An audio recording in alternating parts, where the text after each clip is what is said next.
श्री गुरुचरित्र अध्याय 39. अश्वत्थ महात्म्य. 60 वर्षाच्या वंदेस संतान प्राप्ती. ओम श्री गणेशाय नमः. श्री सरस्वते नमः. श्री गुरुभ्यो नमः. श्री कुलदेवताय नमः. सिद्धयोगी नामधारकाला म्हणाले, श्री गुरूंच्या कृपेने एका 60 वर्षाच्या वान स्त्रीला पुत्र झाला. ती अद्भुत कथा ऐक. ती कथा अशी: सोमनाथ नावाचा एक शौनक गोत्रे ब्राह्मण होता. त्याच्या पत्नीचे नाव गंगा. पतिपरायण असलेली ती स्त्री वेदशास्त्रानुसार आचरण करीत असे. ती 60 वर्षाची झाली तरी तिला मूलबाळ नव्हते. गाणगापुरात तिला सर्वजण वांजोटी म्हणून हिनवत. ती नित्यनेमाने श्रीगुरूंच्या दर्शनाला येत असे व निरांजनाने त्यांची आरती करत असे. तिचा हा नेम बरेच दिवस चालू होता. तिच्या भक्तीने प्रसन्न झालेल्या श्रीगुरूंनी तिला विचारले, तू नित्यनेमाने माझी निरंजनाने आरती करतेस, तुझी काय इच्छा आहे? तुझी जी इच्छा कामना असेल ती सांग. नारायणाच्या शंकराच्या मनात आले तर ते तुझी इच्छा नक्की पूर्ण करतील. श्री गुरु असे म्हणाले असता गंगा त्यांच्या पाया पडून म्हणाली, स्वामी, अपुत्रस्थ्य गतिर्नास्ती. निपुत्रिकाला स्वर्ग नाही. निपुत्रिक स्त्रीचे तोंड पाहू नये असे लोक म्हणतात. जिच्या पोटी मूल नाही त्या स्त्रीचे आयुष्य व्यर्थ आहे. पुत्रजन्माने मागच्या 42 पिढ्या उद्धरून जातात. पुत्राविना घर अरण्य समान. मी जेव्हा गंगेवर स्नानासाठी जाते त्यावेळी लेकूरवाळ्या स्त्रिया आपल्या मुलांना कडेवर घेऊन येतात. पण माझ्या नशिबात ते नाही.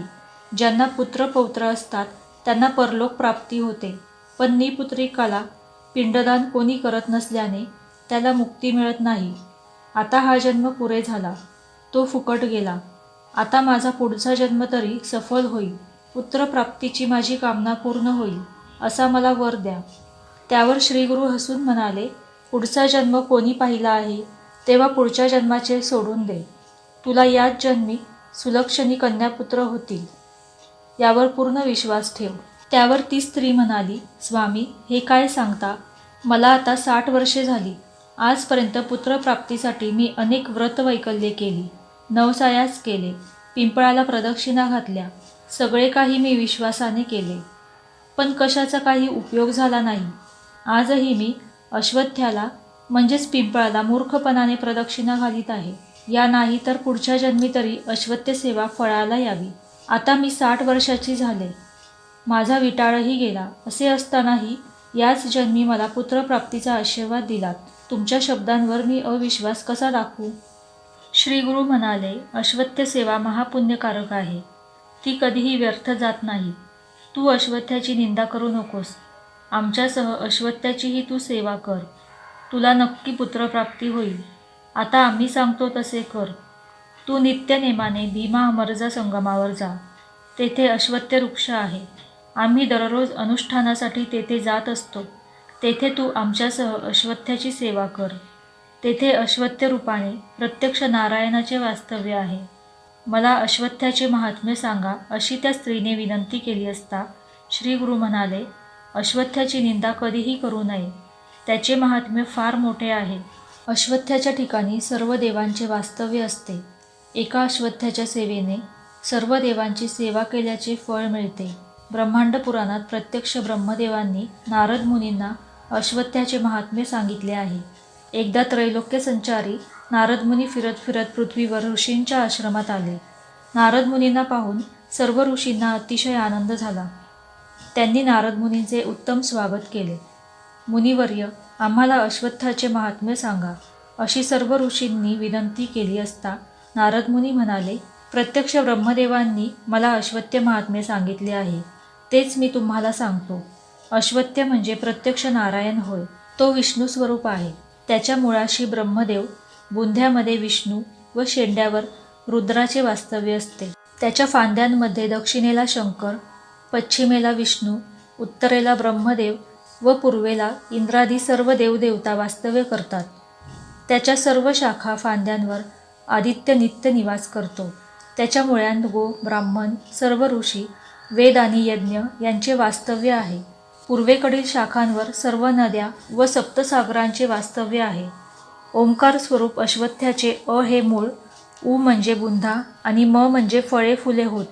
त्रैमूर्तीचे वास्तव्य असलेल्या या पवित्र वृक्षावर एकादश रुद्र व अष्टवसू असे सर्व देव आहेत. म्हणूनच अश्वत्थ्याला कल्पवृक्ष म्हणतात. एका अश्वत्थ्याची सेवा केली तर या सर्व देवदेवतांची सेवा घडते व त्यांच्या कृपेने श्रद्धाळू लोकांचे सर्व मनोरथ सिद्धीला जातात. मनातील सर्व इच्छा पूर्ण होतात. अश्वत्थ्याचे महात्म्य अगाध आहे. मग नारद मुनींनी अश्वत्थ्याची सेवा कशी करायची ते समजावून सांगितले. नारद मुनी म्हणाले, अश्वत्थ सेवा व्रताला गुरु, शुक्र व चंद्रबळ असणाऱ्या चैत्र, आषाढ व पौष महिन्यात या व्रताला प्रारंभ करावा. गुरु शुक्राचा अस्त असताना व चंद्रबळ नसताना या व्रताला प्रारंभ करू नये. याशिवाय इतर महिन्यात दिनशुद्धी पाहून उपासपूर्वक शुचिर्भूतपणे या व्रताला सुरुवात करावी. रविवारी, सोमवारी, शुक्रवारी, संक्रांतीच्या दिवशी, संध्याकाळी, रिक्त स्थितीस, तिसऱ्या प्रहरी, पर्वणी काळी, व्यतिपात योग असताना, वैधूती इत्यादी अशुभ दिवशी अश्वत्थ्याला स्पर्श करू नये. करणाऱ्याने सदैव शुचिर्भूत असावे. द्यूतकर्म, असत्य भाषण करू नये. परनिंदा, वितंडवाद टाळावा. प्रातःकाळी सचेल स्नान करावे. श्वेतवस्त्र परिधान करावे. अश्वत्थ्याखालची जमीन गोमायाने सारवावी. त्यावर सुंदर रांगोळ्या काढाव्यात. त्या रांगोळ्यात कमळादी शुभाकृती काढाव्यात. शुद्ध जाळणे जलाने भरलेले 2 कलश त्या रांगोळ्यांवर स्थापन करावे. त्या दोन्ही कलशात गंगा व यमुना या नद्या आहेत असा संकल्प करावा. त्या कलशांची गंधाक्षत पुष्पांनी पूजा करावी. पुण्य वाचन करून आपल्या इष्टकामनेचा उच्चार करावा. मग कलशाने पाणी आणून अश्वत्थ्याला 7 वेळा स्नान घालावे. मग पुन्हा स्नान करून अश्वत्थ्याची पुरुष सूक्त मंत्रांनी षोडशोपचारे यथासांग पूजा करावी. त्यावेळी लक्ष्मीसहित अष्टभुजा नारायणाचे ध्यान करावे. सर्व देवदेवतांना आवाहन करावे. मग अश्वत्थ नारायणाला वस्त्राने किंवा सूटने वेढे घालावेत. मग पुरुष सूक्त म्हणत मंदगतीने अश्वत्थ्याला प्रदक्षिणा घालाव्यात. यामुळे सर्व संकटे नाहीशी होऊन इष्टकामना पूर्ण होतात. प्रदक्षिणा पूर्ण झाल्यानंतर साष्टांग नमस्कार घालावा. या प्रदक्षिणांचे फळ काय सांगावे. प्रदक्षिणा घालताना पदोपदी अश्वमेघ यज्ञ केल्याचे फळ मिळते. ब्रह्महत्यादी महापातकांचा नाश होतो. सर्व प्रकारच्या व्याधी नाहीशा होतात. जन्म, मृत्यू, जरा, व्याधी नाहीशा होतात. संसार भय राहत नाही. ग्रहपीडा होत नाही. ज्याला पुत्राची इच्छा असेल त्याला उत्तम पुत्रसंतान प्राप्त होते. शनिवारी अश्वत्थ वृक्षाखाली मृत्युंजय जप केला असता अपमृत्यू टळतो. पूर्ण आयुष्य प्राप्त होते. अश्वत्थ वृक्षाखाली बसून शनी अष्टक स्तोत्र म्हटल्यास शनीची पीडा होत नाही. 7.5चा त्रास होत नाही. अश्वत्थ वृक्षाखाली मंत्रपाठ केल्यास वेदपठणाची पुण्य मिळते. जो अश्वत्थ्याची स्थापना करतो त्याची 42 कुळे उद्धारून स्वर्गाला जातात. अश्वत्थ वृक्ष तोडणे महापाप आहे. असे कृत्य करणारा मनुष्य आपल्या पितरांसह नरकात जातो. अश्वत्थ वृक्षाखाली होम हवन केले असता महायज्ञाचे पुण्य प्राप्त होते. अश्वत्थ्याला जेवढ्या प्रदक्षिणा घातल्या असतील त्याच्या दशांश हवन करावे. हवनाच्या दशांश ब्राह्मण भोजन घालावे. हे सर्व केल्यानंतर व्रताचे उद्यापन करावे. सोन्याचा अश्वत्थ वृक्ष विधीपूर्वक ब्राह्मणाला द्यावा. सवत्स श्वेतधेनूचे ब्राह्मणाला दान द्यावे. अश्वत्थ्याखाली तिळाची रास करून वस्त्राने ती झाकावी व ती ब्राह्मणाला दान करावी. असे हे अश्वत्थ्याचे महात्म्य नारदांनी ऋषींना सांगितले. तेच श्रीगुरूंनी गंगाबाईला सांगितले. मग श्रीगुरू तिला म्हणाले, अश्वत्थ्याचे महात्म्य असे आहे, ज्याच्याजवळ भावभक्ती आहे त्याला शास्त्रोक्त फलप्राप्ती होईल. अशा प्रकारे श्रीगुरूंनी गंगाबाईला अश्वत्थ महात्म्य सांगितले. मग तिला ते म्हणाले, आता तू संगमावर जा व अश्वत्थ सेवा कर. तुला कन्यापुत्र प्राप्त होतील. त्यावर गंगाबाई म्हणाली, स्वामी, मी 60 वर्षाची वंध्या आहे. मला मूल होणार नाही, परंतु तुमच्या वचनावर माझी पूर्ण श्रद्धा आहे. तुमच्या सांगण्यानुसार मी अश्वत्थ सेवा करीन. ती केवळ तुमच्यावर माझी श्रद्धा आहे म्हणून. मग गंगाबाई श्रीगुरूंना वंदन करून भीमा अमरजा संगमावर गेली. तेथे षटकुल तीर्थात स्नान करून ती यथाविधी अश्वत्थ सेवा करू लागली. तिने अश्वत्थ सेवा सुरू केली. त्याच्या 3ऱ्या दिवशी रात्री तिच्या स्वप्नात एक ब्राह्मण आला. तो तिला म्हणाला, तुझी इच्छा पूर्ण झाली आहे असे समज. आता तू एक कर. तू गाणगापुरात जा. तेथे श्रीगुरू आहेत. त्यांना तू 7 प्रदक्षिणा घालून नमस्कार कर. मग ते तुला जे देतील ते भक्षण कर. आता उशीर करू नकोस, लवकर जा. गंगाबाई स्वप्नातून जागी झाली. तिला सगळे स्वप्न आठवले. चौथ्या दिवशी अश्वत्थाची सेवा करून ती गाणगापुरास श्रीगुरूंच्याकडे आली. तिने श्रीगुरूंना प्रदक्षिणा घालून नमस्कार केला. श्रीगुरूंनी प्रसन्न हास्य करून तिच्या ओटीत 2 फळे घातली व तिला ते म्हणाले, ही फळे तू आनंदाने खा. तुझे काम झाले असे समज. आता तू भोजन करून जा. तुला मी कन्या आणि पुत्र दिले आहेत. तुझी इच्छा लवकर पूर्ण होईल. प्रथम व्रताचे यथासांग उद्यापन कर व मग ती फळे खा. श्रीगुरूंनी सांगितल्याप्रमाणे गंगाबाईने व्रताचे उद्यापन केले, दानधर्म केला. आणि काय आश्चर्य, ती 60 वर्षाची वंध्या गंगाबाई ऋतुमाती झाली. पुढे 3 दिवस श्वेतवस्त्र परिधान करून मौन व्रत स्वीकारून एकांतात राहिली. चौथ्या दिवशी सुस्नान करून ती आपल्या पतीसह श्रीगुरूंच्या दर्शनाला गेली. तिने श्रीगुरूंची यथासांग पूजा केली. तेव्हा श्रीगुरूंनी तिला पुत्रवती भव असा आशीर्वाद दिला. 5व्या दिवशी पतिसंग करून गर्भवती झाली. ही बातमी गावात सर्वांना समजताच त्यांना मोठे आश्चर्य वाटले. केस पिकलेली 60 वर्षांची वंध्या गर्भवती झाली. ही केवळ भक्तवर त्रयमूर्ती नृसिंह सरस्वतींची कृपा.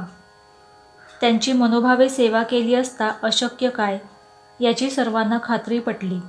सोमनाथालाही खूप आनंद झाला. त्याने तिच्या गर्भारपणातील सर्व विधी यथासांग पूर्ण केले. यथाकाली ती प्रसूत झाली. तिला कन्यारत्न झाले. सोमनाथने खूप दानधर्म केला.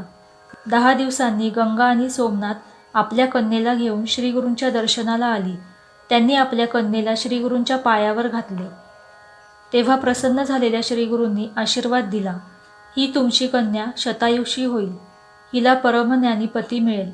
हिला सर्व प्रकारची ऐश्वर्ये प्राप्त होतील. दक्षिणेचा राजा हिच्या दर्शनाला येईल.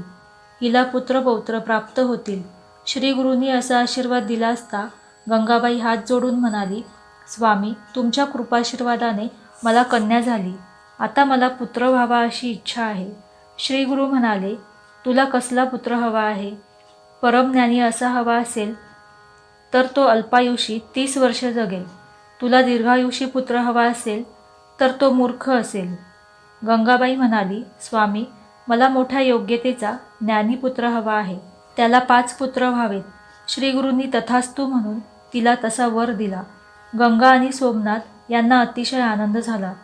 ती मोठ्या समाधानाने घरी परत गेली. पुढे यथावकाश सर्व काही तसेच घडले. गंगाबाईला ज्ञानीपुत्र झाला.